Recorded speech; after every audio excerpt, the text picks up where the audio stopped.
नमस्कार मैत्रिणींनो, स्वागत आहे तुमचं सिलाईवर्ड मराठी या यूट्यूब चॅनलवरती। आजच्या आपल्या व्हिडिओमध्ये आपण बघणार आहोत धोती सलवारची कटिंग आणि स्टिचिंग कशी करायची। मागच्या व्हिडिओमध्ये आपण कुर्तीची कटिंग पाहिलेली आहे। तर ही सलवार जी आहे आपली अस्तरची सलवार असेल। याकरता नेटचं फॅब्रिक घेतलेलं आहे, चिकन नेट।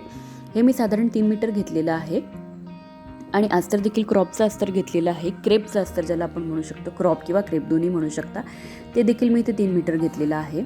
आता पूर्ण जे फॅब्रिक आहे ते मी ओपन करून घेतलेलं आहे दाखवल्याप्रमाणे। फॅब्रिक ओपन करून डबल फोल्डमध्ये ठेवलं। आता आपल्याला कापडाचा एक कोपरा उचलून अशा प्रकारे फॅब्रिक जे आहे त्रिकोणाकृती करून घ्यायचा आहे किंवा ट्रायंगल शेपमध्ये करून घ्यायचा आहे। तर हे पहा, अशा प्रकारे हा जो असा पॅटर्न दिसत आहे। तर हे बघा, माझ्याकडची बाजू बंद आहे, समोरची बाजू ओपन आणि वरची बाजू देखील ओपन आहे। तर सुरुवातीला आपल्याला काय करायचं आहे, हे बघा, इकडच्या ज्या दोन्ही बाजू, इकडची एक बाजू बंद आणि एक बाजू ओपन असेल। या टोकापासून खालच्या बाजूला सर्वात पहिल्यांदा इथे मोहरीचं माप घ्यायचं आहे आपल्याला, मोहरी किंवा ज्याला बॉटम म्हणू शकतो सलवारचा। तर त्याकरता इथे मी साधारण 6 इंचावरती मार्किंग करून घेत आहे। तर इथे इंच टेप जो आहे तिरका ठेवायचा आणि अशा पद्धतीने जो बॉटम आहे त्याचं मार्किंग करून घ्यायचं आहे, किंवा याला तुम्ही मोहरी देखील म्हणू शकता। अशा पद्धतीने मार्किंग करून घेतलंय। तिथूनच वरती आपल्याला इंच टेप असा वरच्या बाजूला ठेवायचा आहे। इंच टेप वरच्या बाजूला ठेवून जिथपर्यंत फॅब्रिक आपलं 4 फोल्डमध्ये आहे किंवा जिथपर्यंत त्रिकोणाकृती फॅब्रिकची घडी आहे वरच्या बाजूला 4, तिथपर्यंत आपल्याला उंची मोजून घ्यायची। तर तिथपर्यंत ही जी टोटल उंची आहे 34 इंच आहे। तर मला इथे सलवारची जो बॉटम आहे तो साधारण इथे उंची 34 इंच येत आहे। टोटल सलवार जी आहे आपल्याला 40 इंचाची रेडी करायची आहे। इथपर्यंत जिथपर्यंत फॅब्रिक 4 फोल्ड आहे तिथपर्यंत 34 इंच उंची येते। एक्स्ट्रा फॅब्रिक कट करून टाकले आपण। आणि हे पहा, इथे अशा पद्धतीने आपल्याला सर्वात पहिल्यांदा मोहरीच्या अपोजिट साईडचा जो त्रिकोण आहे तिथे आपल्याला 1 इंचावरती मार्किंग करून घ्यायचं आहे। हे पहा, अशा पद्धतीने मार्किंग करून छोटासा गोलाकार देऊन घ्यायचा आहे तिथे। हा जो असेल आपला धोती सलवारचा जी लेग पार्ट आहे त्याचा सेंटर असेल। हा जो आहे प्लेटचा सेंटर आहे, इथे मी फोल्ड केलेला। आणि हा जो ओपन पार्ट इथे तुम्हाला दिसत असेल तिथे आपल्याला आसनचं मेजरमेंट घ्यायचं आहे। तर हे पहा, इथे आसनचं मेजरमेंट। आता या सलवारमध्ये मी जो वरचा बेल्ट आहे तो 7 इंचाचा तयार ठेवणार आहे आणि 7 इंच टेप वर ठेवून तिथून खाली आपल्याला आसनचं मेजरमेंट घ्यायचं आहे। जे पण तुमचं क्रच एरियाचं मेजरमेंट असेल, जुन्या सलवारवरती मेजरमेंट घेतलं तरीही चालेल, आणि मार्किंग करून घ्यायचं आहे। तर इथं आसनचं मार्किंग मी 15 इंचावरती केलं आणि साधारण 1.5 ते 2 इंच पुढे आडवी रेष जी आहे ती आखून घेतलेली आहे अशा पद्धतीने। आता वरती परत सरळ रेष जी आहे ती आपल्याला आखून घ्यायची आहे आणि जसं मार्किंग केलेलं आहे त्या पद्धतीने कट करायचं। इथे तुम्हाला गोलाकार जो आहे तो देऊन घ्यायचा आहे व्यवस्थित। हे बघा, अशा पद्धतीने जे आकार ज्याला म्हणू शकतो, जे आकार देऊन आसनचं जे मार्किंग आहे ते करून घ्यायचं आहे। आता या पार्टमध्ये एक पार्ट फोल्डेड मिळेल, तो कट करून घ्यायचा आहे। तर हे पहा, अशा पद्धतीने आपलं मार्किंग झालेलं आहे। इथून जे आहे ते आसनचं मार्किंग आहे जे आकारामध्ये।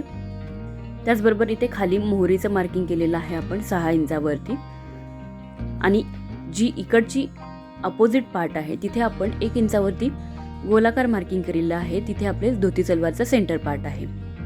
आता आपण परत मोहरीचा पार्ट बघूयात। तर जिथे मोहरीचं मार्किंग केलं तिथे आपली सरळ रेष होती।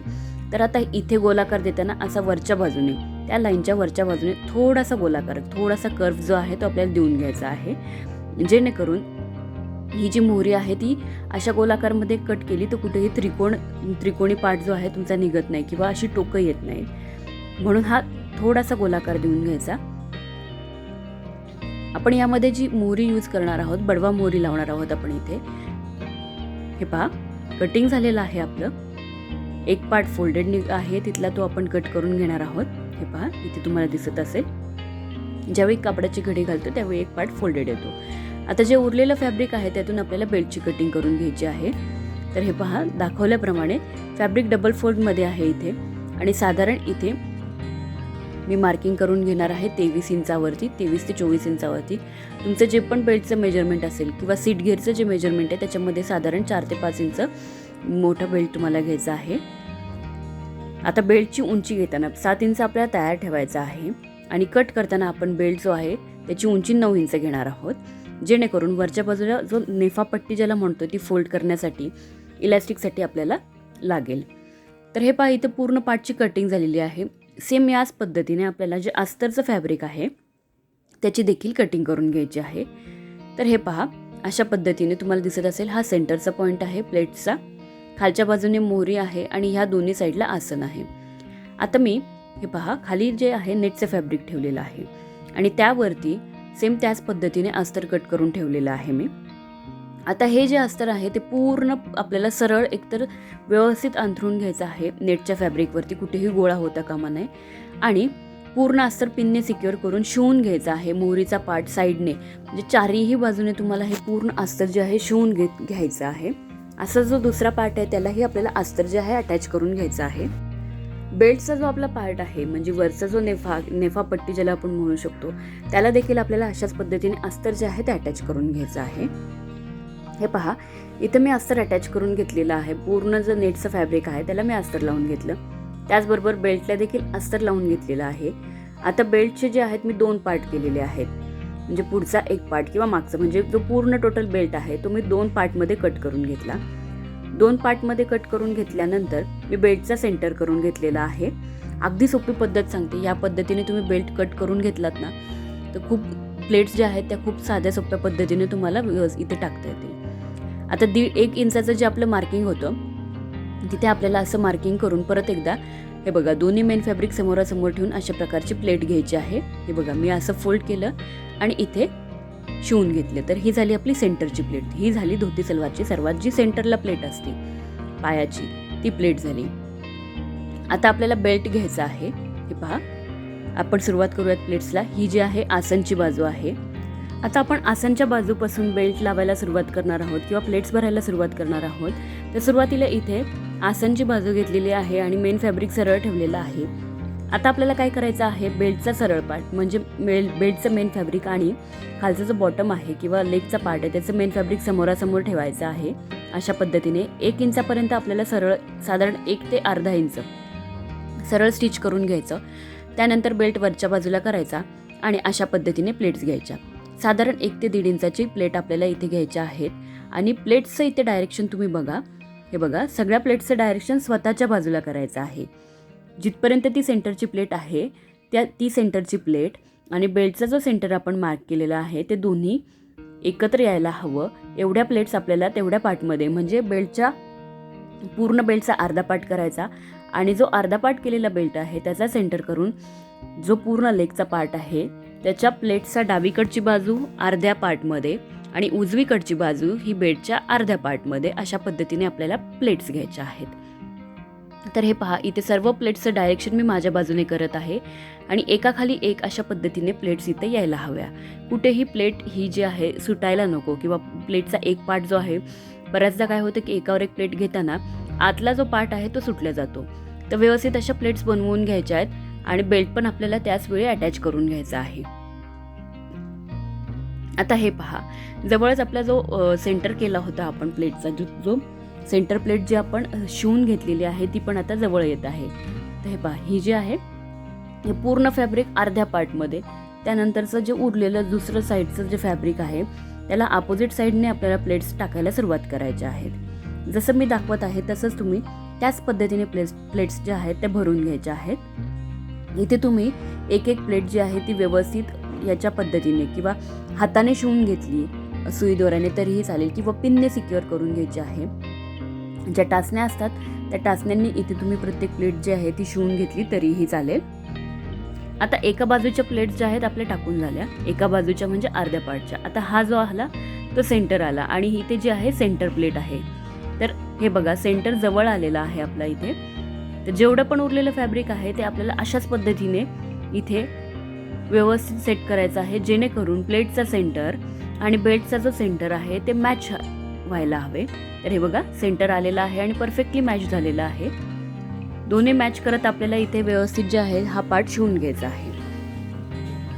इथपर्यंत हा पार्ट जो आहे आपण शिवून घेणार आहोत ॲज इट इज. हे पहा, इथपर्यंत शिवून झालं. आता इथून पुढे आपल्याला काय करायचं आहे, सेंटरच्या सेंटर मॅच झाला. इथे सेंटर मॅच करताना थोडीशी डबल स्टिच करून घ्यायची आहे जेणेकरून प्लेट जी आहे ती व्यवस्थित दिसायला हवी. सेंटरपर्यंत झालं. आता इथून पुढे आपल्याला प्लेट्सचं डायरेक्शन जे आहे ते चेंज करायचं आहे. प्लेट्सचं जे डायरेक्शन आहे बघा, इथे मी डबल स्टिच केलेलं आहे. आता प्लेट्सचं डायरेक्शन आपण बदलणार. इतका वेळ आपण प्लेट्सचं डायरेक्शन आपल्या बाजूने घेतलं. आता इथून पुढे प्लेट्सचं जे डायरेक्शन आहे किंवा प्लेट्सचं जे तोंड आहे ते पुढच्या बाजूला फोल्ड करायचं आहे. हे बघा, इथे तुम्हाला दिसत असेल तर व्यवस्थित आपल्याला हे फोल्ड करून घ्यायचं आहे. जेवढ्या साईजच्या प्लेट आपण त्या पलीकडच्या बाजूने टाकल्या तेवढ्याच या साईडने पण आपल्याला प्लेट्स टाकून घ्यायच्या आहेत. तर हे पहा, पूर्ण साधारण मी 1.5 ते 2 इंच अशा पद्धतीने एकाखाली एक प्लेट घेतलेल्या आहेत. व्यवस्थित अस्तर देखील फोल्ड झालेला आहे. इथे तुम्ही बघू शकता प्लेट्स ज्या आहेत आपल्या तयार झालेल्या आहेत आणि सगळ्या प्लेट्सचं तोंड जे आहे सेंटरच्या बाजूने आहे. असाच आपल्याला दुसरा जो पार्ट आहे तो पण रेडी करायचा आहे आणि खूपच छान अशा लेअर ज्या आहेत या धोती सलवारच्या पार्टला आलेल्या आहेत. दुसरा पार्ट देखील आपण ह्याच पद्धतीने स्टिच केला. आता दोन्ही जे पार्ट आहेत ते आपल्याला एकावर एक ठेवून घ्यायचे आहेत. अशा पद्धतीने दोन्ही लेग पार्ट मी अशाच पद्धतीने तयार केले, एकावर एक ठेवून घेतले. आता आपल्याला दोन्ही जे आसनचे पार्ट आहेत ते शिवून घ्यायचे आहेत.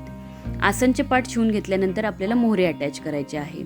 तर इथे मोहरीचा जो पार्ट आहे तो घेतलेला आहे बॉटमसाठी. इथे साधारण मी 4 ते 4.5 इंच अशी स्ट्रीप कट करून त्याला अस्तर जे आहे ते अटॅच करून घेतलेलं आहे व्यवस्थित चारही बाजूंनी.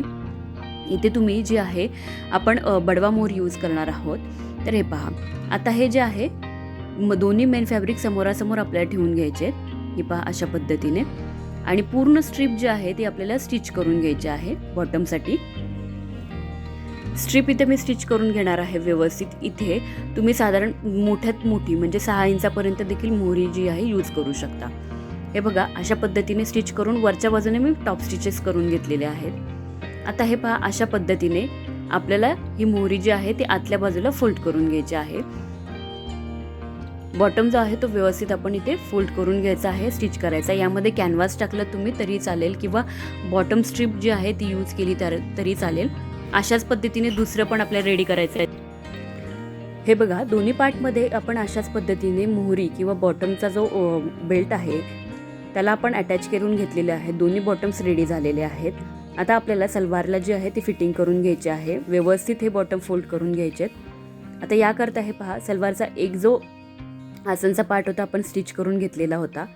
आता आपण काय करणार आहोत, हे पहा, सलवार जी आहे ती उलटी ठेवायची आहे व्यवस्थित. वरच्या बाजूने तुम्हाला इलॅस्टिक ॲड करायचं असेल इलॅस्टिक लावू शकता किंवा नॉट लावायची असेल तर नॉट देखील तुम्ही लावू शकता. सलवारला आपल्याला उलटं ठेवून पूर्ण फिटिंग करून घ्यायची आहे. दोन्ही मेन फॅब्रिक एकावर एक ठेवायचे आणि आतल्या बाजूने सलवारचा जो दुसरा आसनचा पार्ट आहे तो स्टिच करायचा.